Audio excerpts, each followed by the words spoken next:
This podcast is for informational purposes only and is not intended to replace professional medical advice.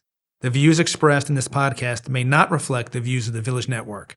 If you are struggling with mental health, please see our show notes for a list of resources. Welcome to Let's Explore That, presented by the Village Network. I'm Lynette. I'm Matthew. And I'm Clint. And we are here today with a very special guest straight from the Village Network, Travis Porter. Travis, can you introduce yourself? Name is Travis. I am the current foster care marketing recruiter director, program manager, however you want to phrase it. But yes, for the western half of the state. Nice. Incredible. And we invited Travis to talk here because he has a really interesting life story. He has had several interesting jobs, mostly at the Village Network, and a really fascinating personal backstory. So it all kind of plays together to create this incredible person in front of us who we are so lucky to have here at the Village. Mm-hmm. So where would you like to start your story? Where do you think it all begins for you? Well, first, let me say this.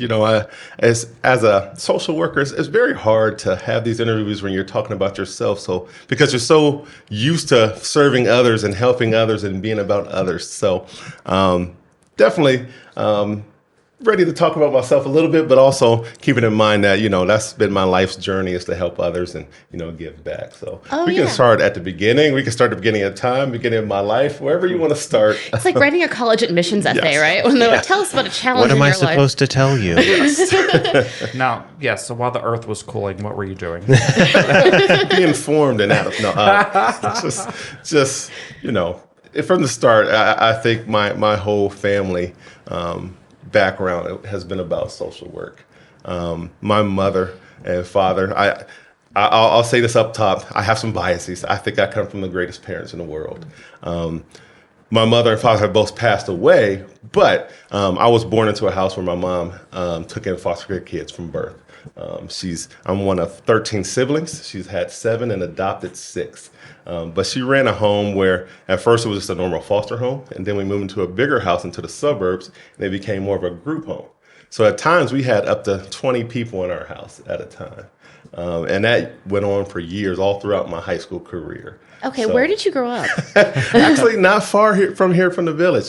Grew up in Stark County, small town called Alliance, Ohio. Went to Marlington High School, where I graduated from years ago. Won't date myself, but a couple years ago. And, from there, I moved to Columbus and stayed there after that. And I also have to ask, in this house you grew up in, how many bathrooms were there? 1.5. We had 1 full bath and then a half bath downstairs. Okay, that's bold. Yes. Yes. Wow. Yes. So, like I said, boys and girls, 13 siblings at a consistent base. But, up to 20, I remember a family vacation. When we say family vacation, that means visit somebody else in another city. We were going to our trip to Columbus, actually, to the state fair. And the day before we leave, we get an emergency placement of a sibling group that put our house up to 21. Now, this is back in the 80s and, that time period. So we put 21 people in a van and drove to Columbus and stayed in the hotel there, went to the state fair, went to the Columbus Zoo, my first time in Columbus. I think that's where I fell in love with the city. But I remember just being frustrated because we were all crowded in the van, but it made for a very interesting trip. And that's just how my life was growing up. Never a dull moment for us. So, yeah. Wow. And so, Travis, fast forward. So you grow up in this environment, you think you'd want to get away from people, and yet you went to school to help people. Yes. I originally left Alliance and went to Columbus, went to Ohio, Dominican, and I went in immediately knowing I was going to be in social work. Didn't know what to do in social work and how that was going to lead me. But one day I was actually fell into my first, I'll say, real job. I was picking up a friend from a residential center in Columbus and was just sitting there in the parking lot, and the director came out and my friend introduced me to him, and the next day I was working residential. So it went really quickly. Wow. I interviewed the next day and he hired me on the spot. I was already, several years into the social work program and, getting near being done with school, but he hired me the next day. I went right in and started working. I worked 9.5 years in residential, which is a long time. For residential work. That's very hard, very strenuous work. And I lasted 9 years there and did some, I say some amazing things. I was the first person in residential at that company to be selected to go on their national trip where they sent me to Paris, where the company was started. They sent me to France. I stayed in Paris for 2 weeks and I stayed at a convent for a week. And lived with the sisters there at the convent, went to a retreat and trained at the convent. And, very, very great mission trip and came back and was refreshed and, pushed me further along into my career. Okay, have you considered turning your life into a biopic? I was going to say, or at least a book. Yeah, this is incredible. My family story, I have a brother that has thought about writing a book for the family. And we've had several discussions because we have so many stories, and my family members are all across the country right now. I mean, from the West Coast, I have a sister outside of Sacramento. I have brothers in D.C. and Baltimore. So we're across the country, and we do various different things. A lot of us in kind of the social service type field. I have a brother that's a police captain in the D.C. Metro Police. I have a lawyer. I have, military. I mean, we're higher education. Everything our family is involved in is very tremendous. I'm very proud of my family. I think my parents are very proud of all of us. Wow. I'm sure they are. So how many of your foster siblings do you keep in touch with? Everybody that's my immediate, the immediate 13 of us, I try to keep in touch with all of us. But it's very difficult. I think I'm the glue guy in the family. I'm the one that tries to hold everyone together and keep everybody in touch. We do frequent family gatherings. There's I want to say about 5 or 6 of us in the state of Ohio. So as frequent as often we can, we try to get together, a holiday, whatever we can do. But the larger group of us, every other year, it's on a schedule. We do what we call Porter-Palooza. We go to the beach. We go to the beach and we get one beach house, and all of us come together. And siblings, kids, everybody stays in the same house. It just makes for a great time. We started this when my mom started to get a little sick, and she came on the first 2, and then we just kept it going. And one of the things my kids look forward to keep all the cousins connected, keep the siblings connected. We do a tremendous trip. It's great. I love that. Is there a T-shirt for Porter-Palooza? I feel like there'd almost have to be. There has to. Right?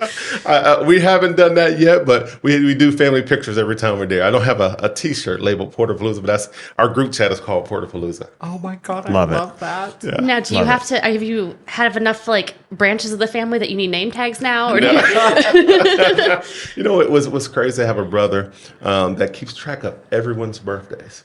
And he does the siblings and the nieces and nephews. He'll put a text in there, happy birthday, such and such. Every time it's somebody, it seems like every other day, it's somebody's birthday. We'll shoot a message out to everybody, say happy birthday. And I don't know how he does that, but he does it.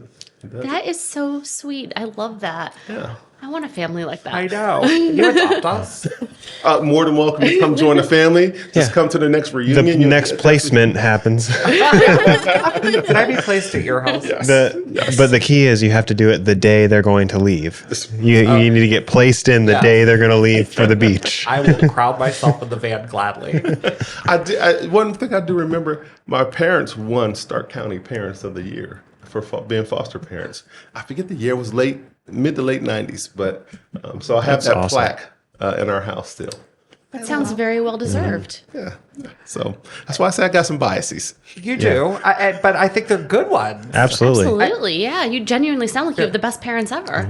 I like to. And Travis, so is that the location where you worked and you met Marlene, and didn't you work with Mr. Stan there? So my first real job, I worked, and it had several other people that I work with now. We started at that location. Okay. So Richard Cox is one, Marlene Schaefer is one, Jennifer Porter is another, Jessica Jacob is another. William Zeeler, Bill Zeeler, he's another. So all of us started kind of there, and then we went branched off different places, but we all came back together at the village currently. Stan, Mr. Stan is a great guy. I met Stan when I came to the village, and I've worked several roles in the village. Yes, you have. I've done a lot of different things at the village. And that's all due to Tracy McCarty. She's such a great leader. Tracy McCarty had me, that's what she called her program starter. So when she would start something new in Columbus, she would bring people on that she knew could start a program and get it going in the right direction.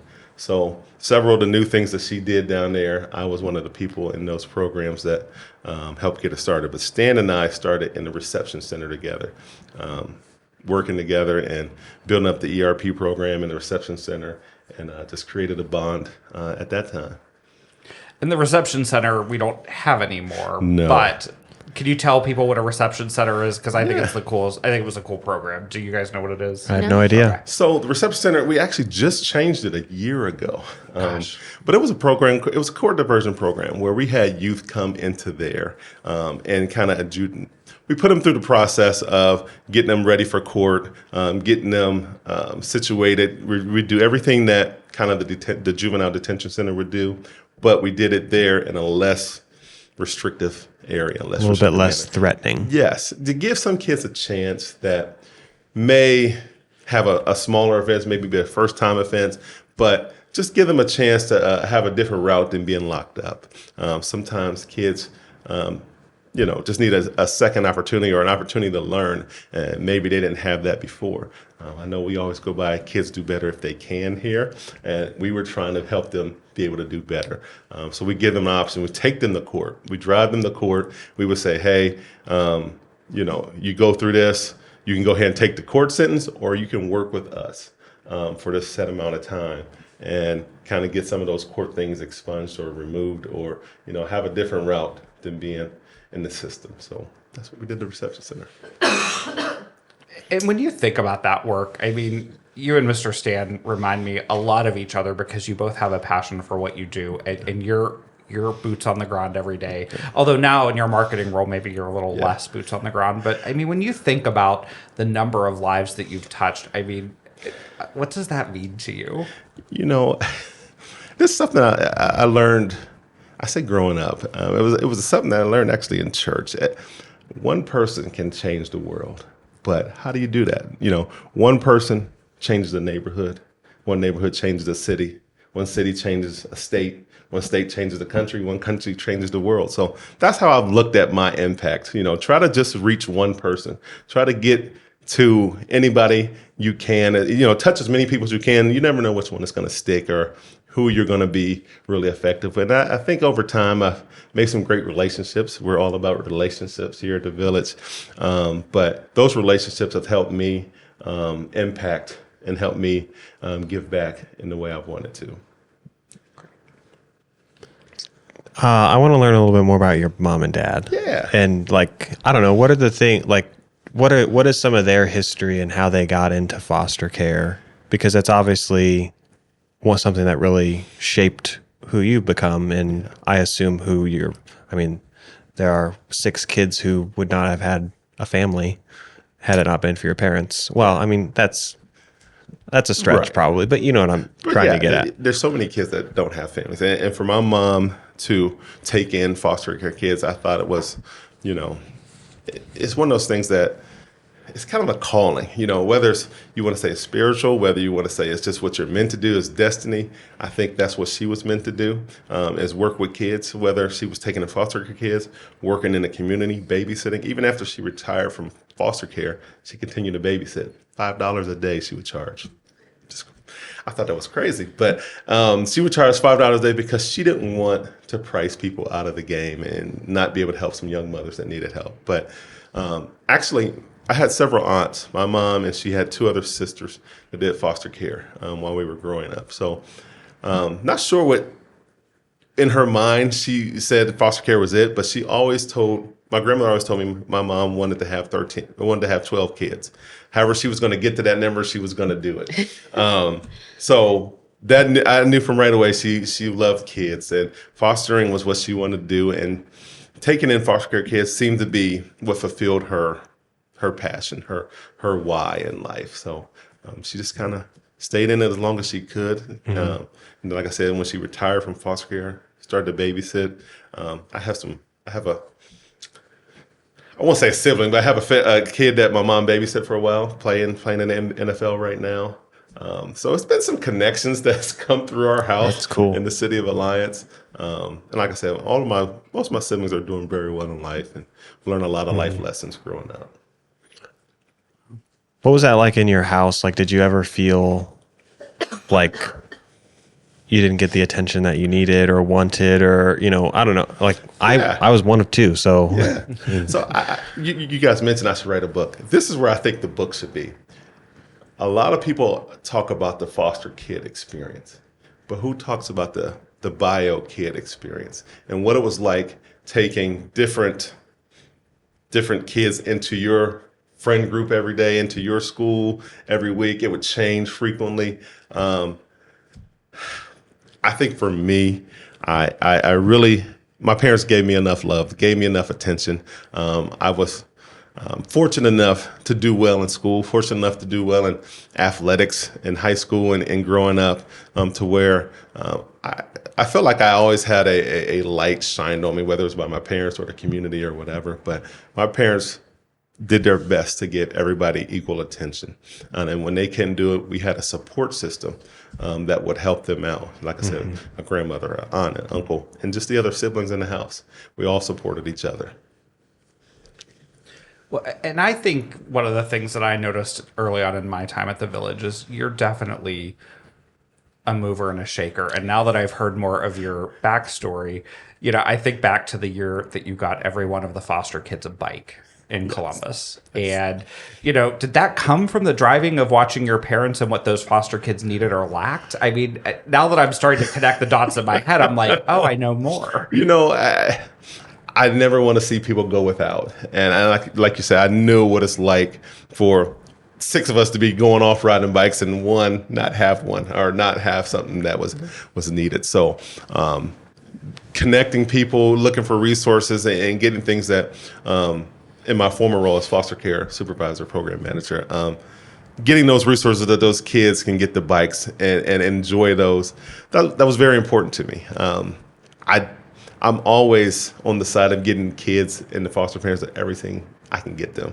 It's never too much because they do such a great job. They're actual superheroes. We're in this, summer blockbuster time. This is superhero time. But foster parents are real life superheroes. They don't have the super abilities to fly through the air or transport time, but on their Batman utility belt, they have different interventions. They have extra love. They have, the ability to listen to what those kids need. And those are superpowers in itself. Wow. And so is that one of the things that when you think about your time, growing that, do you think that's one of the things that made you so successful in that role because you knew what those kids needed because you watched it firsthand? Being a sibling to those kids. Yes. I say foster care is a work of passion for me. And yes, I was ingratiated in that community and I know what they needed. But I think what helped me be successful was, one, I had great leadership, and two, I had great people around me. Part of it, I helped create the team, but the team that I had around me helped me be successful. And you can't do things alone in this field. Well, no, but like the foundation from your parents, I think to Clint's question, like that is just powerful. Yeah. Tremendous parents. I'll tell you, the greatest parents in the world, as I like to say. That actually launched me in a small group of my siblings. My mother passed away. We started to toss around an idea, and it came from my brother, but we created a group called the Ohio Gap Closers, and we wanted to close the gaps that kids experience, especially foster care kids, in any way possible. We focused on education, but the gaps of education, the gaps of lack of resources, the gaps of parents being able to relate to kids. So we created a company where we train parents and foster parents and agencies and companies. We go around providing trainings for whoever we can get in front of. And we provided like 6-7 different trainings. We still do it today. We've worked with some great people and had some great contracts and did some great things. But that was all inspired by carrying on my mother's legacy.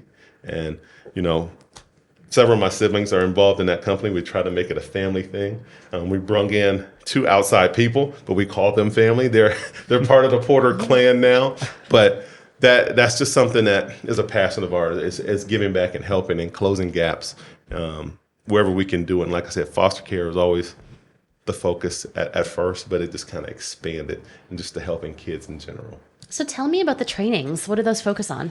Yeah, so One of the more popular ones is the cultural humility training. It's a cultural diversity training, cultural competency, but we try to go a step beyond competency.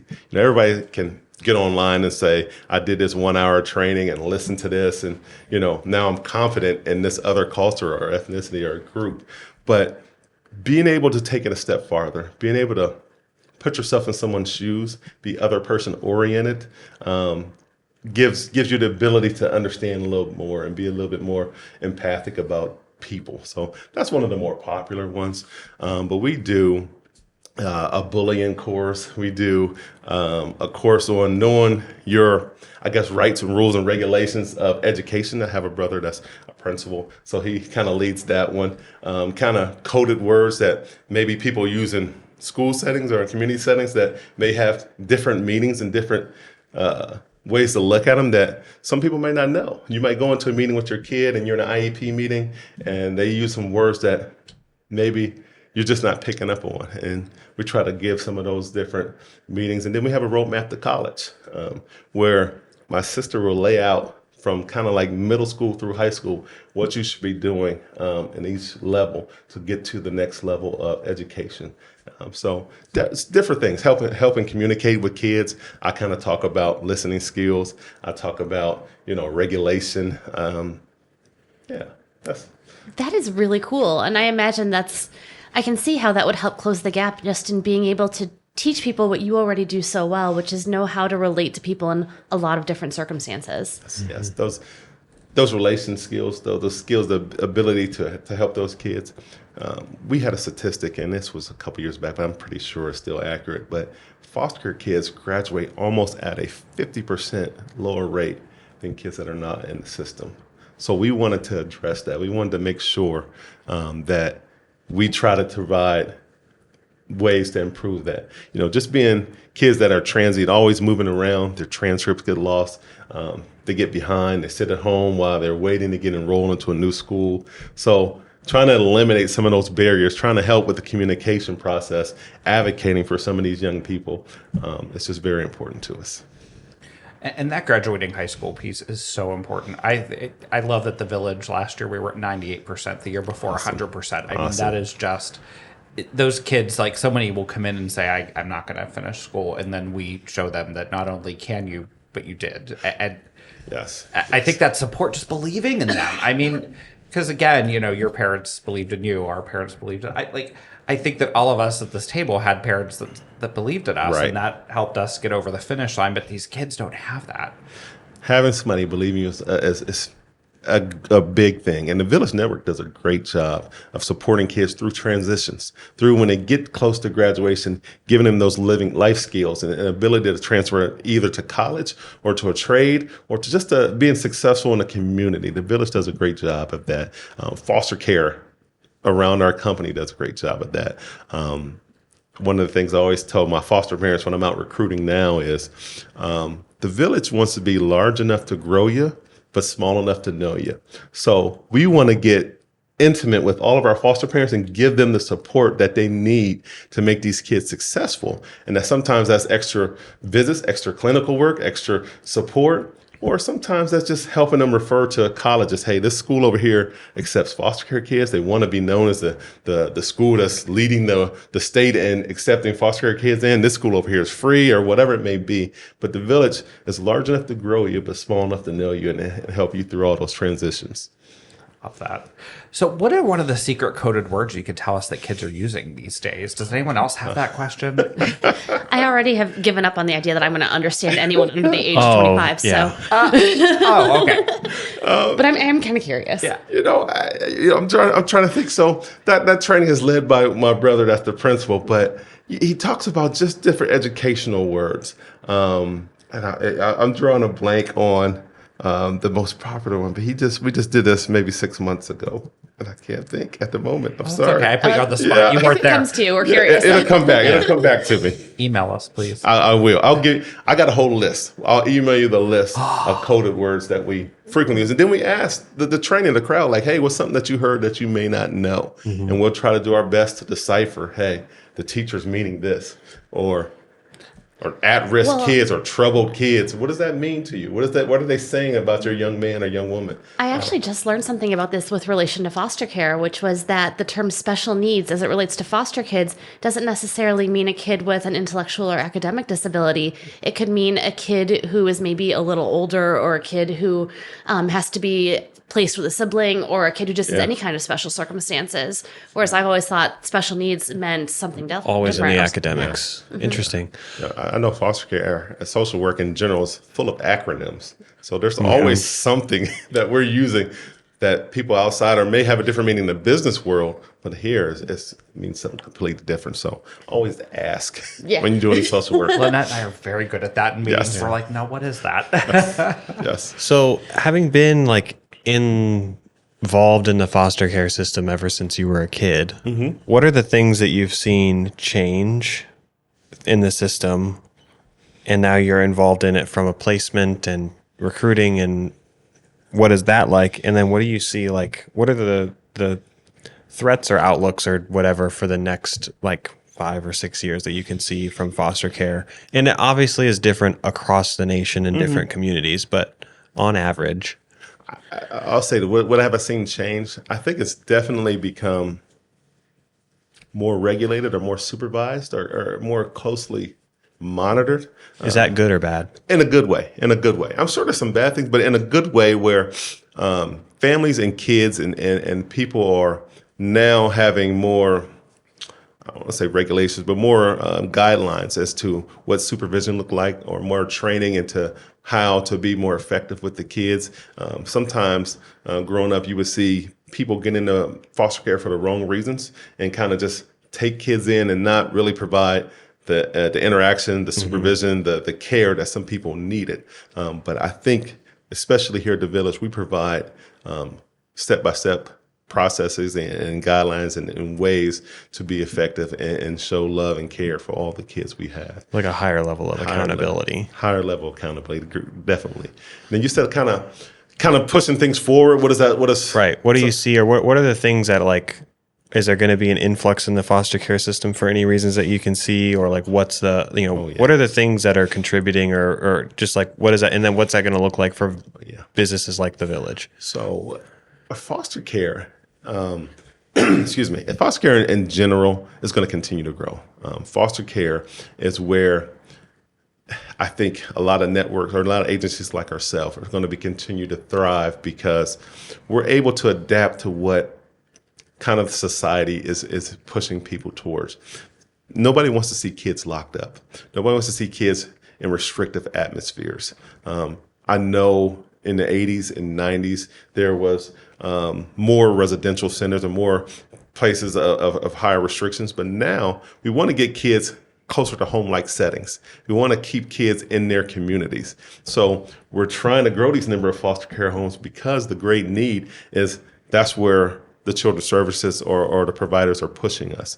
The things that's pushing them to do that is, there's this drug issue, there's the opioid issue, there's a financial issue where parents can't take care of kids, there's mental health issues, there's all these different reasons that society is exploding with the need to provide care, and the foster care is able to meet those needs. I think one of the biggest things that's happening right now is kinship care. People are taking in family members for a variety of reasons. Like I said, maybe it'd be drugs, maybe it'd be lack of ability, maybe this parent had a kid at a young age and just needs extra support, so grandparents are taking them in. But now, with the kinship care, helping those parents support those kids, it's still a kid in the system. It's still a kid that needs care. And us being able to tap into helping those kinship parents, or whether they become foster care kids or stay in the kinship realm, it's going to be huge for the Village and huge for social work going forward. Can you explain to me a little bit about the difference between how kinship families are supported versus how foster families are supported? Kinship parents have less support than foster parents. Foster parents have the support in all situations of the county or the state or some financial entity. When you're in kinship care, you're usually on, not always, but usually on a family insurance, or you're on a family, or there's not a lot of financial support. That kinship is all drawn towards the family and them taking care of each other. So those grandparents, those aunts and uncles who are taking care of those kids need to have more help. And there's now a growing amount of agencies trying to link those families with the services, but it's not as plentiful, it's not as much as you may have in foster care. So sometimes you see kinship parents or kinship families transition to, hey, I'm just going to keep this kid, keep my relative, but we're going to transition you into a foster home so you can get some more counseling. You can get the Village Network to come in and provide in-home services in your house, whether it be intensive or whether it just be some normal trauma-based counseling. Foster care kids get that. Interesting. Yeah. So with the growing, which I think you're correct in that there's a growing need, what about the lack of foster homes? How do you meet those two challenges? And I know it's something that the village is working really hard at trying to address, but you have all these circumstances that create an increased need for foster families, but it's really hard to match that need. Let me first say shout out to Mr. Rich Graziano. He's a great guy that has a vision for how to try to help this. And he's brung on people like myself, people like Kathy Ballinger, who works on the eastern half of the state for us. Our sole focus is to find and build the Village Network's foster home system up. We mentioned a number. This was a year ago, almost 17,000 kids in the child welfare system. I want to say, to be exact, it's like 16,800, Sure. but let's just round to 17,000. But the number of homes, 8,000. So there's almost half the deficit around the state, and that's just Ohio. So we try to find any and every opportunity to get in front of people, to spread that message of the need, to talk about how it would enrich a kid's life, how it can enrich your life, and then why fostering with the village is better than the rest. Sure. But if we can get in front of people at a festival, we can get in front of people at a church, we can get in front of people at their job. I've done lunch and learns where I've talked to different companies and just kind of gave that message of the needs that we have. But we just try to outline the need and try to pull on some heartstrings, try to show that it's definitely needed and that they can make an impact in how things in their community go. And it's every community, whether it's rural, urban, wherever you want to go, there's a need around the state and around the country. Mm-hmm. And if people wanted you or Kathy to come in and talk to them about that growing how need, could they get a hold of you? How could they get a hold of you? Please reach out to us. We have, you can reach out to us through the Village Network, calling our numbers here. You can also contact me through my email, tporter@thevillagenetwork.com. But anyway, you can get a hold of us through our phone numbers. You can call just the general number. They will connect you, and we will come to wherever you are in the state and connect you with our nearest office. And like I said, we're large enough that we can reach everybody. We're all around the state, but we're small enough to be intimately connected to everybody. Hopefully you'll have a flood of people just sliding into your DMs about foster care. Slide in my DMs. Right? It's okay. Reach out, please. Yes. What do you tell a family or any somebody who's interested but just they don't think that it's within their capacity? Because I especially at the place that I am in life right now, there's no way that I could think of adding more children to our home or anything like. And I also don't think that his mom. I also I'm not built like his mom to be able to handle 13 kids. I can barely handle 2. She's special. But what's the and I think that that's a big barrier challenge for people is like my life. Anymore it feels like everything is overwhelming for all of us. And how do I add something else that is it seems like I'm voluntarily adding chaos to my life. And why would I choose that? That's a great question. And every family is different. But I think one of my skills or one of the things I'm able to do is kind of read the room or read a person and see what's that barrier, what's holding them back. But I try to dispel myths with families when I meet them in a setting and they talk about foster care. Hey, what's holding you back, or what do you think is the issue that you can't foster? Because the village does a great job in providing you all the support you can handle, sometimes more than you can handle. So we don't want that placement to be chaotic. Foster care it's tough. I won't lie to you about that. It's tough. But we do a great job, and that's why I say you should foster with the village, because nobody provides the level of support we do. So let's just take an average family in Columbus. Off the top, you're going to get assigned a clinician, and that person is going to make, at a minimum, this is a minimum for us, 2 contacts a month. Then also what we do is we provide a case manager. That person makes additional contacts.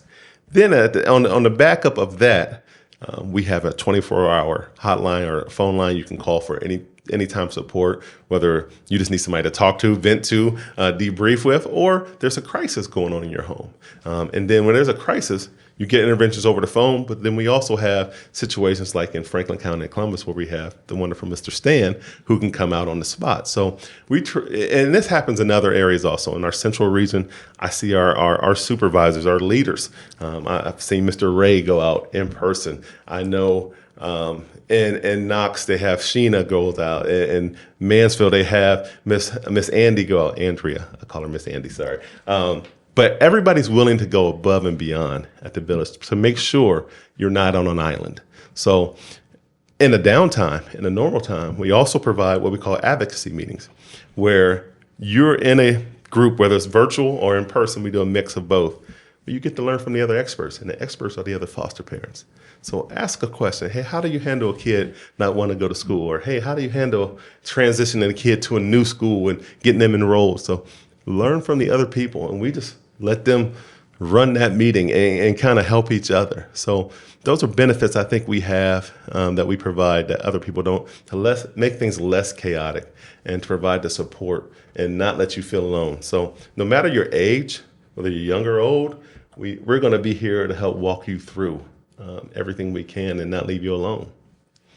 When you did the back to school resource fair, yeah, I think about the first year I came down there, and I watched this community that Travis has built in Columbus. And this is when he was family. It is family. It is. These people all were so excited, not only to tell everyone who would listen what a great job you did, but a great job Mr. Stan did. What a great job Tracy did. When I think back to Marlene. When I always get Marlene and Tracy messed up. I'm so sorry, ladies. Tracy is who I came in to. Yes, yeah, and they're both fabulous. Laid out the vision for me. But when I think about the difference, I think you hit the nail on the head. The Miss Elena who came up to me and just said, I was with another agency, and this agency just gets it. And I think that's the part where when you were saying all that and you asked that question, like, you have just done such a great job at building this community. So, anyone who's on the fence should reach out to us, because I think we do it better too. But I also think that the resources that we put behind, when you were talking about Ray, Ray's excitement to go out in the home when he has a challenge, the fact that you have Mr. Stan. But, do you think that the less licensed foster homes that we have, and that number is dropping, they say that people are getting out of foster care during the pandemic. Have you seen that turn around at all? Are you seeing that head back in the right direction? I think we are rebounding. Okay. When I came on, I've been with the village for several years. Actually, today is my anniversary. Happy anniversary. With the village. I want to say it's 14 years. But full-time since the pandemic. When I came on full-time right after the pandemic, the Southwest region, which is Newark, Columbus, Marion, was at kind of an all-time low. Before that, we were the largest network in our village network of foster care. But I was clearly outlined from Tracy we need this number to go up. And I think from Columbus to across the state, we're heading in the right direction. We just need to pick up the pace a little more because of the need of the kids that are out there. You hate to see kids sleeping in foster care in the Office of Children's Services or Child Protective Services everywhere. But we're heading in the right direction. We can always do better, but it is going right. We're all starting to go up right now. Are kids still sleeping in offices? Well, that new contract we have, the new business that we have in Columbus, we've kind of alleviated that. Okay, good. In Franklin County. That is what our reception center transitioned to, is to say, hey, there's no need for a person to sleep in your office at Franklin County Children's Services. We will provide a guaranteed bed here whenever you have a need. So that has been alleviated there. Wow. It was alarming when I heard that. Like, Yeah. but there's such a need that kids were sleeping in offices. It's think on the about that. news. It was everywhere in Yeah. Columbus, that the issues that they were having. Wow. Sorry. Yes. Yep. So, someone wants to get involved and get trained, and they go through the training. What is the one thing that you would tell them, like if they were on the fence? Like, what would be your, like, just do it? Like, are we at a Nike phrase here? What's your... Just do it. I like that one. I would tell everybody we're family. You're never alone. We're always going to be here to support you. From the time that I ask you your name at a festival or a carnival or wherever I meet you, to the time you retire, people are going to be checking in on you. People are going to make sure that you're doing okay. I don't leave my families throughout the process. Once they come on and start saying, I want to get involved in the training, and the training can take a little bit of time. But if you're motivated, you can get through it pretty quickly. There's a certain amount of hours you have to train, but we make sure that you have the information that you need. And there's always somebody that can answer your questions, from our licensing team to even reaching back out to me and saying, I'm just feeling a little nervous right now, or can you help me through this situation?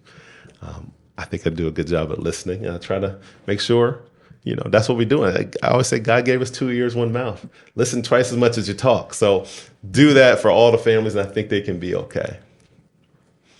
So in all your time at the Village, what is one story that might illustrate your why? Like why you like being here? Whether it's a story with a client or an experience you had with a family or a staff member. And I know that's a big question to ask, so I'm just talking here to give you time to think. Yeah. I can't point to one. There's several situations that I've been in that just kind of reinforces what you're doing the right thing, or I'm where I need to be.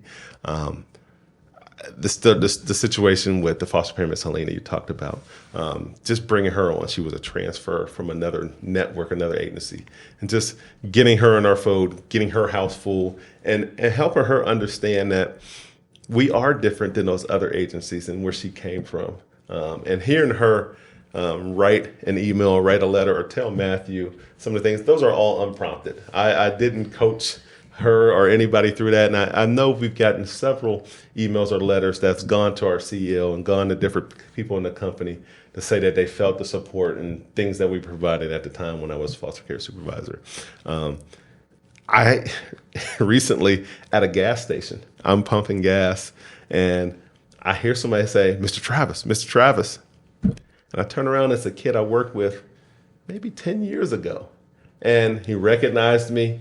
He came and gave me a hug, almost made me spill my gas, but gave me a hug and told me that he's being successful right now, and make sure that everybody knows that he's doing well. He's taking advantage of all the resources. He said take advantage of the system, but taking advantage of the resources that helped him get into school. And we have a great relationship. We actually asked him to come back and talk to some of the kids. Hey, let them know your experiences. I was recently at a recruiting event. This is a kid that I didn't work with, but he came along and said he was in our foster care, in our homes. And now he saw the Village Network at this event, and he said, I want to be a foster parent himself. So I was just like, this is just outstanding. Like, this is just confirmation that we're doing good work here. We're doing the right things, and we're helping people. You never know, like I said, what's going to last or sink in or stick with a person. But the work that we're doing across this agency from such skilled people is lasting and impactful. I just think of the expertise we have in this company. It's just been outstanding. From great mentorships to great people that's teaching you how to be trauma informed is outstanding. Well, I don't think we can top that. I don't. I think that pretty much wraps it Thank you so all much, up. Travis, for coming here to talk to us today. We really appreciate it, and Yeah. we really appreciate the work you're doing for our kids. Yes. I appreciate you guys having me. I appreciate getting to tell a little bit of my story. This has been great. So always willing to be here. Yeah. And all the foster parents out there, Porter at thevillagenetwork.com. I'm sure it'll be in the show notes. Yep. Yes. All right. All right. Well, thanks for coming. Thanks so by. much, Travis. Thank you guys.